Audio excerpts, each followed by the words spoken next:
నీకోసం జరిగింది. ప్రభువా, నా ప్రార్థన ఆలకించు.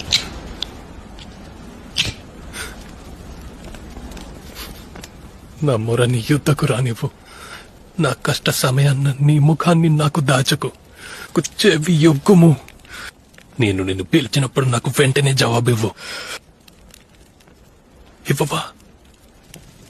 ఇది నీకోసం చేయబడింది. నీ ముఖాన్ని నా నుండి దాచుకోకు. నీవు నన్ను చూస్తున్నావా?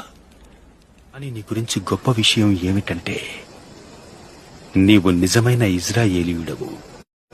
నీలో మోసం లేదు. ఇదేమిటి? మీకు నేనెలా తెలుసు? ఫిలిప్పు నిన్ను వచ్చి చూడమని పిలవక ముందే నాకు నువ్వు తెలుసు. అతని వైపు కాదు, నా వైపు చూడు.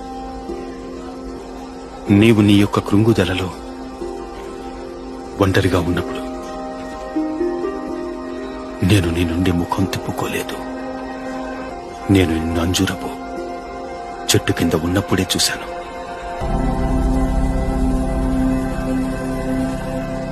బోధకుడా, అర్థమైందా? నువ్వు ఇశ్రాయేలు రాజైన దేవుని కుమారుడివి.